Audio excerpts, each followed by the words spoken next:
everyone, my name is Priyanshi Jain. Welcome back to my YouTube channel BL Lab Scientist.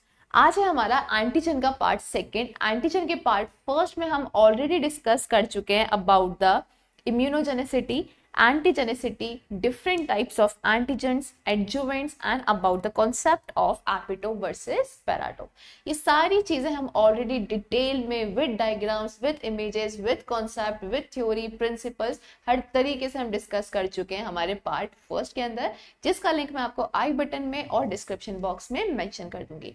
आज है हमारा part second of antigen, जिसमें हम discuss करने वाले हैं अबाउट द सुपर एंटीजेंस। तो सुपर एंटीजेंस बेसिकली क्या होते हैं?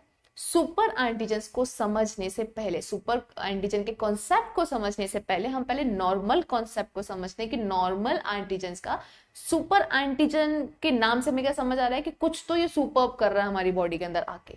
अब सुपर्ब को कंपेयर करने के लिए पहले मुझे क्या समझना पड़ेगा? नॉर्मल के स्टैंडर्ड को समझना पड़ेगा, उसके बाद में डिसाइड कर पाऊंगी कि सुपर है कि डुपर है, right? So super antigen basically क्या होगा वो हम बाद में डिस्कस करेंगे। पहले हम डिस्कस करते हैं अबाउट द नॉर्मल एंटीजेंस का मैकेनिज्म क्या रहता है कि जब मेरी बॉडी के अंदर नॉर्मल एंटीजन एंटर करेगा तो उस एंटीजन का रिस्पॉन्स मेरी बॉडी कैसे देती है, ठीक है? तो देखिए, ये फॉर एग्जाम्पल के लिए एक एंटीजन है जो मेरी बॉडी के अंदर एंटर कर गया। इस एंटीजन को जो मेरी एपीसी सेल्स होती है मेरी बॉडी के अंदर ऑलरेडी क्या प्रेजेंट रहती हैं? एंटीजन प्रेजेंटिंग सेल्स रहती हैं। एपीसी सेल्स क्या करती है? जैसे एपीसी सेल है, जैसे ही इसके पास कोई एंटीजन आता है ना, उस पूरे एंटीजन को ये इनगल्फ कर जाती है, खा जाती है बेसिकली, ठीक है?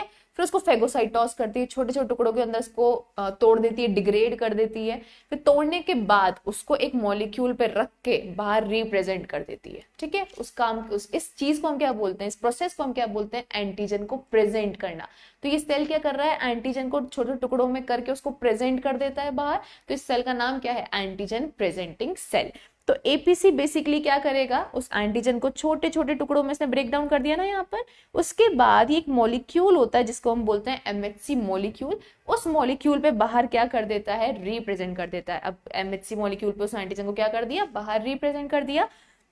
अब साइड से यहाँ पर क्या आ जाएंगी? T helper cells. T cells आ जाएंगी, टी हेल्पर सेल्स आ जाएंगी।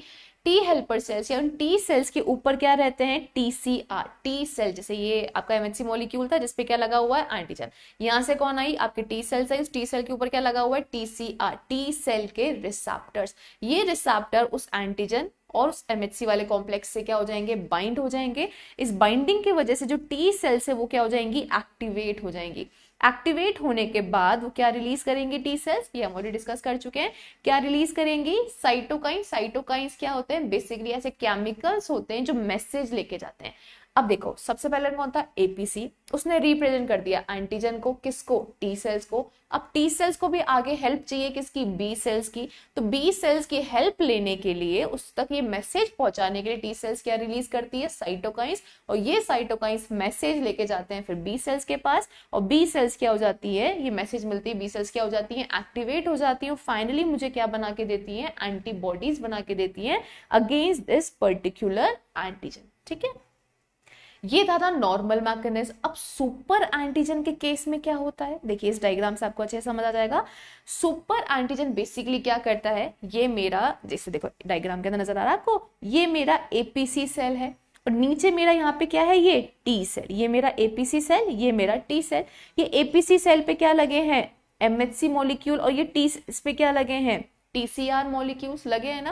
पहले बाइंडिंग कैसे हो रही थी? एमएचसी यहाँ था, नॉर्मल एंटीजन यहाँ था, टीसीआर यहाँ के बाइंड हो जाता था। लेकिन सुपर एंटीजन के केस में एंटीजन इस तरीके से बाइंड नहीं होता, एंटीजन क्रॉस लिंक कर जाता है। जैसे देखो इस डायग्राम के अंदर जो हमारे एमएचसी मॉलिक्यूल्स है उनकी भी दो चेन्स है, अल्फा और बीटा चेन्स है, और ऐसी टीसीआर की दो चेन्स बताई गई है, अल्फा और बीटा। एमएचसी की अल्फा चेन बीटा के साथ जुड़ेगी, टीसीआर के बीटा के साथ जुड़ेगी, और टी सेल की अल्फा चेन के साथ जुड़ेगी, उसके बीटा के साथ जुड़ेगी। इसलिए इस नाम को दिया गया है इसकी बाइंडिंग को बताने के लिए। तो सुपर एंटीजन इनके यहाँ बीच में ना जुड़कर कैसे जुड़ता है? क्रॉस लिंक करके जुड़ता है। बीटा चेन को अल्फा चेन से जोड़ता है, टीसीआर की बीटा चेन को MHC के अल्फा चेन के साथ जोड़ता है और क्रॉस लिंक करके जोड़ता है, ठीक है। सो देखो सुपर एंटीजन क्या करता है, डायरेक्टली क्रॉस लिंक करता है, MHC को TCR को डायरेक्टली एक दूसरे से जोड़ देता है, बीच में ना आके वो MHC और TCR को आपस में जोड़ रहा है, साइड से जोड़ रहा है, क्रॉस लिंक करके जोड़ रहा है, ठीक है। इसकी वजह से क्या होता है, ये किसको स्किप कर रहा है, एंटीजन प्रेजेंटेशन को। APC ने उसको तोड़ के प्रेजेंट नहीं कराना, डायरेक्टली मेरी बॉडी के अंदर आया, MHC और T सेल्स को आपस में भिड़ा दिया, आपस में जोड़ दिया उसने, ठीक है। अब T सेल्स जो होती हैं, T सेल्स का इससे क्या होता है, नॉर्मल जब इस तरीके से बाइंडिंग होती है ना, जब एंटीजन इस तरीके से बाइंड करता है तो नॉर्मल T सेल का एक्टिवेशन होता है, लेकिन जब T सेल MHC को क्रॉस लिंक करके जोड़ देता है एंटीजन, सुपर एंटीजन, तो T सेल्स का हाइपर एक्टिवेशन होता है। तो यहाँ पे क्या होगा, it leads to the activation of large proportion of T cells. पहले कुछ ही प्रोपोर्शन, कुछ ही अमाउंट की T सेल्स बाइंड हो रही थी, जैसे एग्जांपल 4 T सेल्स बाइंड हो रही थी, अब सुपर एंटीजन की वजह से 40 T सेल्स बाइंड हो रही है एग्जाम्पल के लिए, ठीक है। मतलब वो large proportion of T cell को क्या कर देता है, एक्टिवेट कर देता है। जितना ज्यादा T सेल एक्टिवेट होगा उतना ज्यादा साइटोकाइंस रिलीज होगा, जितना ज्यादा साइटोकाइंस रिलीज होगा उतनी ज्यादा B सेल्स रिलीज होंगी, एग्री। तो जितनी ज्यादा T सेल्स एक्टिवेट हुई उतनी ज्यादा लार्ज प्रोपोर्शनल में कौन एक्टिवेट हुई, B सेल्स। जितनी ज्यादा B सेल्स एक्टिवेट होंगी उतनी ज्यादा वो क्या बनाएंगी, एंटीबॉडीज। तो बहुत ज्यादा यहाँ पे क्या बनने लगेगी, लार्ज अमाउंट ऑफ एंटीबॉडीज बनने लगेगी उस पर्सन के अंदर जिसके अंदर वो सुपर एंटीजन एंटर करके इस तरीके से प्रोडक्शन कर रहा है, ठीक है। So this will lead to hypergammaglobulinemia. Antibodies को हम क्या बोलते हैं, ग्लोबुलिनीमिया भी बोलते हैं। तो यहाँ पे ज्यादा प्रोडक्शन हो जाएगा, तो उस कंडीशन को क्या बोलेंगे, हाइपर गामा ग्लोबुलिनीमिया, ठीक है, या फिर हाइपर प्रोडक्शन ऑफ एंटीबॉडीज हम सिंपली कह सकते हैं। सो इसका फ्लो चार्ट अगर हम देखें तो क्या है, तो unique feature of super antigen, super antigen का यूनिक फीचर क्या है कि एक्टिवेट करता है T सेल को, डायरेक्टली एक्टिवेट कर देता है, APC की जरूरत ही नहीं है, इसको डायरेक्टली एक्टिवेट कर देगा without being processed by the APC। APC से बिना प्रोसेस्ड हुए T सेल्स को क्या कर देता है, हाइपर एक्टिवेशन। जो वेरिएबल रीजन बीटा रीजन होता है T सेल्स का, जो रिसेप्टर है, रिसेप्टर फॉर द, वो कैसे काम करता है, as a receptor for the super antigen. वो रिसेप्टर था किसका, देखो ये रिसेप्टर था किसका, TCR का, लेकिन ये कैसे रिसेप्टर किसके लिए काम कर रहा है, सुपर एंटीजन के लिए एक्ट कर रहा है। सुपर एंटीजन आया उस रिसेप्टर के साथ डायरेक्टली जाके जुड़ गया, कौन सा, बीटा रीजन T सेल का। डायरेक्टली ब्रिज कर देता है वो किसके बीच में, major histocompatibility complex that is MHC of the APC and T cells के बीच में एक डायरेक्ट क्रॉस लिंक बना देता है, जिससे नॉन स्पेसिफिक एक्टिवेशन होता है T सेल्स का। जब नॉर्मल एंटीजन आता है तो स्पेसिफिक T सेल एक्टिवेट होता है, लेकिन जब सुपर एंटीजन एंटर होता है तो वो नॉन स्पेसिफिक एक्टिवेशन करता है T सेल्स का। And it lead to massive release of cytokine, जैसे बहुत ज्यादा के रिलीज होते हैं, साइटोकाइंस रिलीज होते हैं, जिसकी वजह से बहुत ज्यादा एक्टिवेट होती है B सेल्स पॉलीक्लोनली। पहले मोनोक्लोनल B, नॉर्मल में मोनोक्लोनल B सेल्स एक्टिवेट होती है, लेकिन इस केस के अंदर B सेल्स पॉलीक्लोनली एक्टिवेट होती है। बहुत सारे क्लोन्स B सेल्स के, बहुत सारे ग्रुप्स B सेल्स के एक्टिवेट होने लग जाते हैं। इसकी वजह से क्या होता है, इंक्रीज सिक्रीशन होता है नॉन स्पेसिफिक एंटीबॉडी। जो एंटीबॉडीज बनती है वो भी स्पेसिफिक नहीं होती है, सारी नॉन स्पेसिफिक एंटीबॉडीज बनती हैं, जिसकी वजह से कंडीशन कौन सी आ जाती है, हाइपर गामा ग्लोबुलिनीमिया। सो नेक्स्ट है हमारे कुछ एग्जाम्पल सुपर एंटीजेंस के, कि सुपर एंटीजन कुछ एग्जाम्पल्स क्या हैं। बैक्टीरियल सुपर एंटीजेंस भी हैं हमारे सामने, वायरल सुपर एंटीजेंस भी हैं, और हमारे सामने फंगल सुपर एंटीजेंस भी हैं। बैक्टीरियल सुपर एंटीजेंस का मतलब क्या है, कुछ ऐसे बैक्टीरियाज हैं जिनके पास क्या होते हैं, कुछ ऐसे एंटीजेंस होते हैं जो एक्ट करते हैं सुपर एंटीजन, और अगर मेरी बॉडी के अंदर वो आ जाए तो क्या प्रोड्यूस कर देंगे, हाई अमाउंट या फिर high amount of non specific antibodies.